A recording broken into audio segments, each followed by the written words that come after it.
गाजियाबाद में एक मामला आया है किराएदारों का। मकान मालिक दीपशिखा। किराएदार क्या करते हैं, किराया तो देते नहीं हैं, मकान मालिक से करते हैं, गुर्राते हैं। ठीक है, जब मकान मालिक जा कर के वहाँ पे हल्ला गुल्ला मचाते हैं तो बदनाम करने की धमकी देते हैं और कमरे से निकलते नहीं हैं। उसके बाद टुकड़े टुकड़े में लाश करके मकान मालिक के अपने बेड में रख देते हैं। मतलब पूरी दुनिया में कलयुग इतनी तरह से छा गया है। अभी तो कलयुग लगा भी नहीं है भैया। स्टार्टिंग में जब ये हाल है तो लास्ट में क्या होगा। पूरी तरफ से बर्बरता छाई हुई, बकरे और बिल्ली की तरह लोग काटे जा रहे हैं। सच कह रही हूँ, ना दया है, ना हया है, ना मया है। कोई किसी को कुछ समझता ही नहीं है, बस एक दूसरे को खाने पे और कूटने पे और काटने पे लगा हुआ है।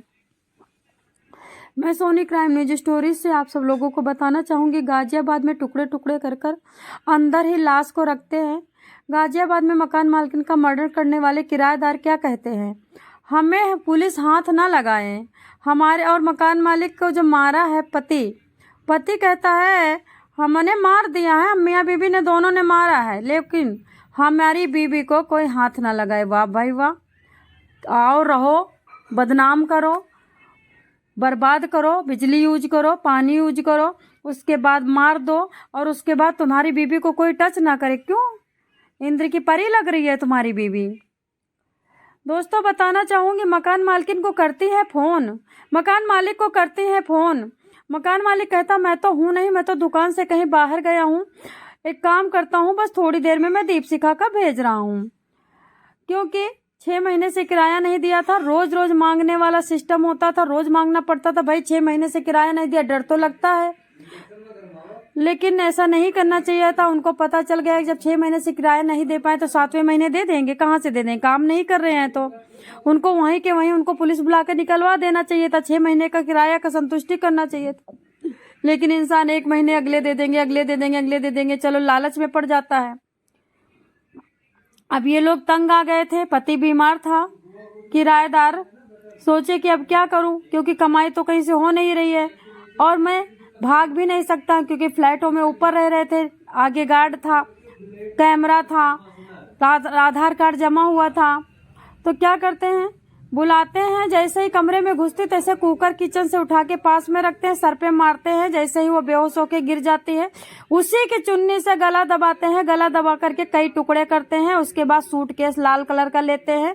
ये प्लानिंग कई दिनों से चल रही थी। सूटकेस लाल कलर का लेते हैं और उसको रख करके और बेड में डाल देते हैं। अब ये शाम तक जब दीपशिखा घर नहीं पहुंचती हैं तो बड़ा होल हल्ला मचता है। पड़ोस को फोन किया जाता है, देखिए पता करिए, किराएदारों से किराया लेने गई थी, अभी तक घर नहीं पहुंची हैं। तो पति जब फोन करता है तो उसके बाद जो पड़ोसन होती है वो उनके घर जाती है। उनके घर जाते हैं तो कहती दीपशिखा आई थी, अभी तक नहीं पहुंची। तो ये लोग कहते देखो मुझे तो नहीं पता, ऐसे बोल देते हैं। तो वो पूछती है क्या तुमने उनको किराया दिया, तो ये बोलते नहीं मुझे तो कुछ नहीं पता। उनके घर में घुसती है, जबरदस्ती किचन से लेकर के बाथरूम तक फ्लैट में ढूंढने लगती है, लेकिन जिस बेड पे बैठा था उस बेड से कहती है कि मतलब उसे शंका सी हो जाती है।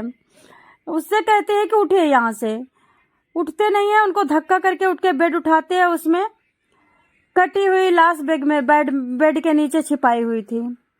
क्या कहोगे आप लोग।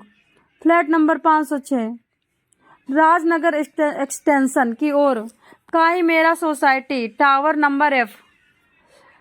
किराया लेने गई थी बेचारी दीपशिखा, नहीं जाती तो अच्छा होता। दीपशिखा के जो किराएदार हैं उनका नाम अजय था और जो किराएदार की पत्नी थी उसका नाम आकृति गुप्ता। दंपति 6 से 7 महीने पहले आए थे, 1 ही महीने का किराया दिया था। बुधवार को इस तरह से गला दबा करके हत्या किया। उसके बाद ट्रॉली बैग में रख करके ठिकाने लगाने के वाले ही थे, लेकिन उससे पहले पकड़े गए। शर्मा परिवार का एक फ्लैट इसी सोसाइटी एम टावर में है, जहां दीपशिखा अपने पति और बच्चों के साथ रहा करती थी। अजय गुप्ता किराएदार और उसकी पत्नी ने इनके पति को कॉल करते हैं और इस तरह से बुलाते हैं। मारने का प्लान तो पति का था, पति जाता तो पति चला जाता ऊपर, लेकिन कहते नहीं जब जाको राखे साइया, मार सके ना कोई, बाल न बांका कर सके, चाहे पूरा जग बहरी होए। अब एक बात बताइए,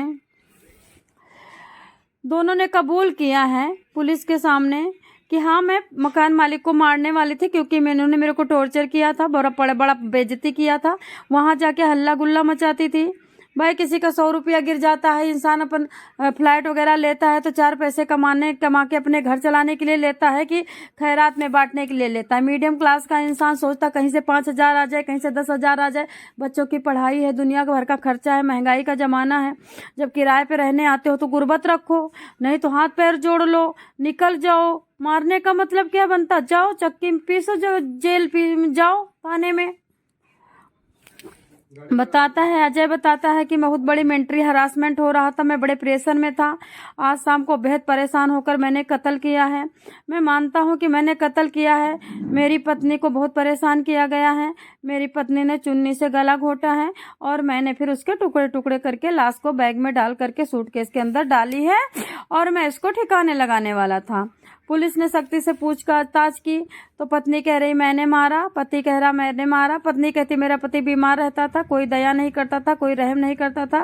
फिलहाल अभी तो दोनों पोस्टमार्टम के लिए लाश गई है और पत्नी और पति दोनों थाने में अपना वहां पे हैं। अभी आगे से क्या होने वाला पता नहीं, लेकिन इस किराए के चक्कर में दीप सखा की यूं जान गई। बताओ, कुकर से मार दिया, सर फट गया, उसके बाद चुन्नी से गला दबा दिया जब तड़पने लगी, उसके बाद भी मन नहीं भरा तो टुकड़े टुकड़े करके बैग में भर दिया।